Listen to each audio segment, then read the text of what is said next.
भारतीय समाचार के दर्शक, हम अभी आए हैं प्रभाग 10 में। जो उम्मीदवार है हमारे सामाजिक कार्यकर्ता और कांग्रेस के पदाधिकारी या कांग्रेस के नेता दीपक तबानी जी, जो सामाजिक कार्य में बहुत अच्छा अच्छा उन्होंने वर्क किया है।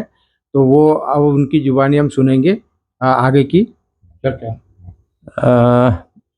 पहले तो आप सभी का बहुत बहुत धन्यवाद। मैं दीपक तबाने पटेल नगर बोरगांव गोरेवाड़ा रोड में मैं करीब करीब 40-45 साल से रहता हूँ। और हमारा जो करियर है वो सामाजिक काम, धार्मिक काम और खेल कूद से संबंधित भी हम लोग बहुत एक्टिव पहले से ही रहे हैं। और आपको बता देना चाहता हूँ कि हम लोग ने शुरुआत में यहाँ पर खेल कूद का चलन नहीं था। उस समय हम लोग ने यहाँ Ruby sporting club, friends sporting club वगैरह बनाए थे और बड़े बुलंदियों पे उनको पहुँचाया था। उसके बाद फिर हमने धर्म की तरफ भी अपना रुख मोड़ा और वो दूसरा संबंध धर्म के, बौद्ध धर्म के प्रचार प्रसिद्धि और सामाजिक उत्थान के लिए हमने बहुत आंदोलन भी किए। और उसमें मैं एक बार नामांतरण के आंदोलन में और एक बार खैरलाल जी के आंदोलन में भी मैं जेल गया था। और उस समय से लगन थी कि भी चलो अपन थोड़ा सा अभी रिटायरमेंट हुआ है तो हम लोग पॉलिटिक्स में भी कुछ करना चाहिए समाज का उद्धार करने के लिए। तो तब से अभी तक हम समाज सेवा 40-45 साल से करते आए हुए हैं। तो हमने चाहा कि ये 2026 में नागपुर महानगर पालिका के चुनाव आ रहे हैं, तो क्यों ना यहाँ पर हम भाग्य आजमाना चाहिए, क्योंकि हर क्षेत्र में महिलाओं को प्रतिनिधित्व दे रही है गवर्नमेंट और सरकार की योजना की तरफ से। और तो इस बार हमारा प्रभाग 10 बोरगांव ये महिलाओं के लिए, अनुसूचित जाति के लिए आरक्षित किया गया है ड्रॉ के अंतर्गत। तो इसमें मैं, मेरी मिसेस सुनीता दीपक तबाने, इनके लिए मैं दावेदारी कर रहा हूँ। मेरी माननीय हमारे पश्चिम नागपुर के लोकप्रिय आमदार आदरणीय विकास भाऊ ठाकरे जी से भी मेरी बात हुई है। और हम लोग जो पहले से ही आंदोलन से जुड़े हुए होने के कारण हमारा जो प्रभाग है वो बोरगांव प्रभाग है। और बोरगांव प्रभाग में हमारा जो भी इस क्षेत्र में जो एरिया आते हैं तो उसके समस्याओं के बारे में मैं पूरी तरह से अवगत हूँ। मुझे मालूम है यहाँ क्या क्या समस्या है। हमेशा बरसात के समय दशरथ नगर, कुतुबशाह नगर, यहाँ बहुत भयंकर पानी का सामना करना पड़ता है, ओवरफ्लो होता है, कभी कभी घर लोग के डूब जाते हैं। और यहाँ पर स्लम एरिया कुछ भागों में है, लेकिन बाकी अनधिकृत लेआउट है, वहाँ पर भी बहुत काम करने की जरूरत है। और जितने भी यहाँ पर योजना है उसमें दवाखानों की योजना नहीं के जैसे है, तो मैं चाहूँगा कि दवाखाने की योजना यहाँ पर आए। और यहाँ पर जितने भी जो गार्डन वगैरह बने हुए एनआईटी के, उसमें देख रेख नहीं है, क्योंकि ग्रीन जिम लगा दी है गवर्नमेंट ने, लेकिन ग्रीन जिम का मेंटेनेंस नहीं होता है। और नागरिक यहाँ तक अपने जेब से पैसा लगा के सब करेंगे, तो मैं उसके लिए भी आंदोलन करते रहूँगा। और मैं वैसा भी कोई पद पे न रहते हुए भी हम लोग लोगों से जुड़े हुए हैं।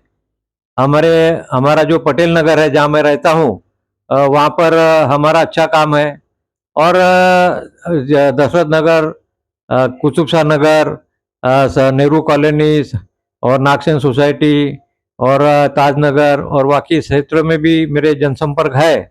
और वैसा भी मैं भारतीय डाक विभाग में रहने के कारण मैं 6 साल न्यू कॉलोनी पोस्ट ऑफिस में था, तो छावनी में भी मेरे अच्छे संबंध है लोगों से, नागरिकों से। और मैं 5 साल मानकापुर पोस्ट ऑफिस में पोस्ट मास्टर था, तो उस दरमियान भी मैंने लोगों से अच्छे ताल्लुकात बनाए थे। तो मुझे यहाँ पर यदि कांग्रेस जनता की सेवा के लिए मेरी मिसेस को यदि उम्मीदवारी देते हैं, मेरी पत्नी को, तो मेरे पूरा आश्वस्त करता हूँ मैं कि मैं जनता की सेवा में चुन के आने के बाद हम लोग उतरेंगे। और मैं सभी से विनती करूंगा कि आप हमको समर्थन देंगे। और क्या आगे में होता है तो वो तो चुनाव आयोग के नोटिफिकेशन के बाद ही होगा, लेकिन मैं कांग्रेस पार्टी से भी विनती करूंगा और जनता से विनती करूंगा कि आप मुझे एक बार सेवा का मौका दीजिए। आपको हमसे निराशा नहीं होगी, इसकी मैं गारंटी आपको देता हूँ।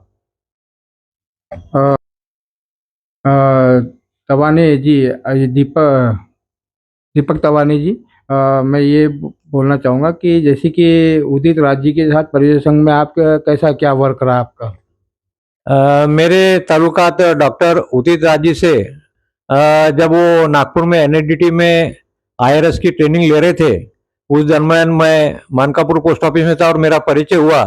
तब से 1997 से मैं उनसे जुड़ा हूँ और उनका मुझ पर अटूट विश्वास होने के कारण जब से मैं परिसंघ से जुड़ा तब से मैं नागपुर शहर का परिसंघ का अध्यक्ष भी हूँ और इस दरमियान हम लोग ने एससी एसटी ओबीसी के जो माइनॉरिटीज के अल्पसंख्यकों के जो ज्वलंत समस्या जो राष्ट्रीय लेवल पे है और राज्य स्तर पर है, उसको हम लोग ने पूरे ताकत के साथ उठाने का दिल्ली में हर बार मोर्चे के साथ और हम लोग महारैली रामलीला मैदान में करते हैं और इन मुद्दों के ऊपर हम लोग हमेशा संघर्षरत रहे हैं।